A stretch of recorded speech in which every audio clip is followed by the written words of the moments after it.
Hello, I'm Kyle, and you're listening to Subculture on CentralCoastRadio.com.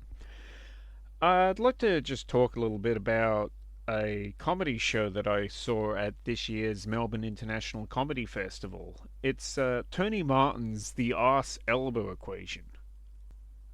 Now, Tony Martin's a comedian who needs a little introduction. He's had such a spectacular career in the world of comedy. Most people would remember him from his work with the D Generation and other work that he's worked with Mick Malloy in the past. Um, he used to be a big part of the ABC comedy series The Late Show, and of course he had the hugely successful radio program Martin Malloy, and which of course led to three ARIA-winning best of compilation albums. He's also had a lot of other work in television, film, and radio. And, well, personally, I first really became familiar with him in 2006 from his the Triple M radio show Get This that he used to do.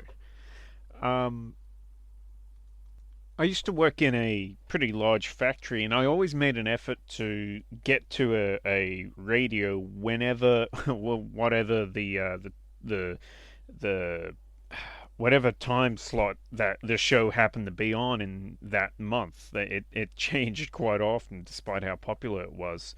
Yeah, that show that he did with Ed Kavli and Richard Marsland, amazing show. It just really it tapped into my kind of humor, the kind of nerd culture and movies and television and all that kind of stuff. And yeah, it was probably one of the first big radio shows that I ever really got into listening to, and so it was came as quite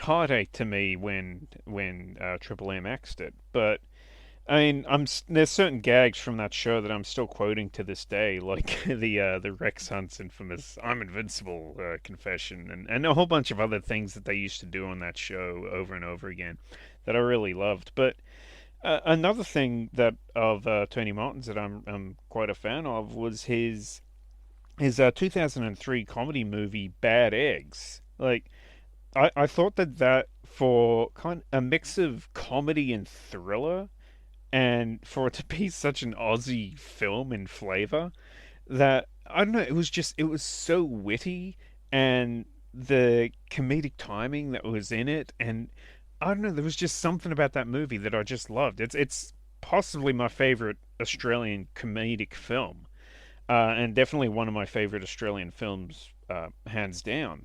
But yeah, I had never actually seen Tony Martin live. I hadn't seen him on stage or any of his shows, and well, much of the arse elbow equation is actually a revival of stories that Tony Martin did during a Fringe Festival show a few years ago, but it's quite different. There's a lot of modern takes on things, almost to the point that it could pretty much be a brand new show. I mean, it's honestly it's so different that kind of a gag in it is that the title actually isn't even referenced anymore because it's now out of date.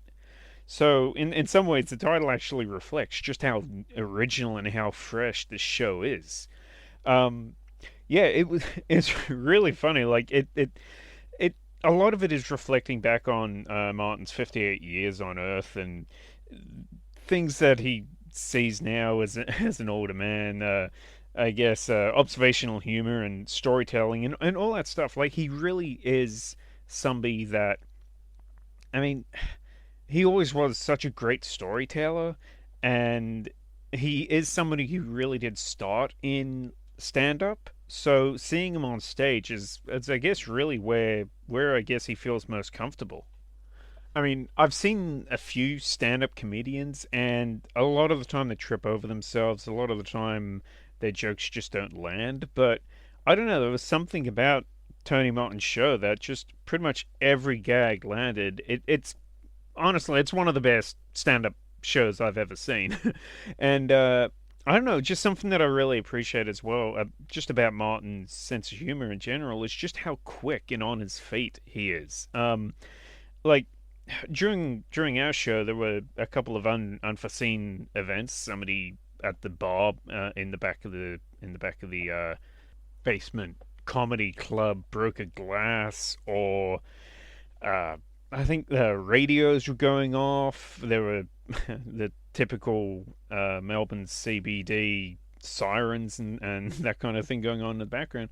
And it was just really impressive to me just how quick and how able to like effortlessly work those things into his act. Like he wouldn't trip over himself. He wouldn't uh, just pretend that that noise wasn't happening. It's like no, like instantly he'd be able to work it into his act. And I don't know, it's just that's something that I always appreciate in any kind of comedian, but especially in stand up, is just how fast that they can be. That to be able to be able to stray from their act basically.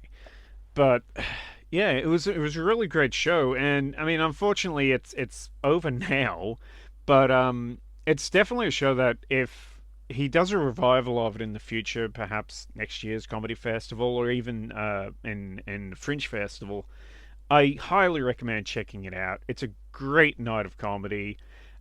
All of his shows were really selling out. They sold out so quickly. He actually put on an extra show for this season. But yeah, I definitely would recommend checking it out. So such a great night.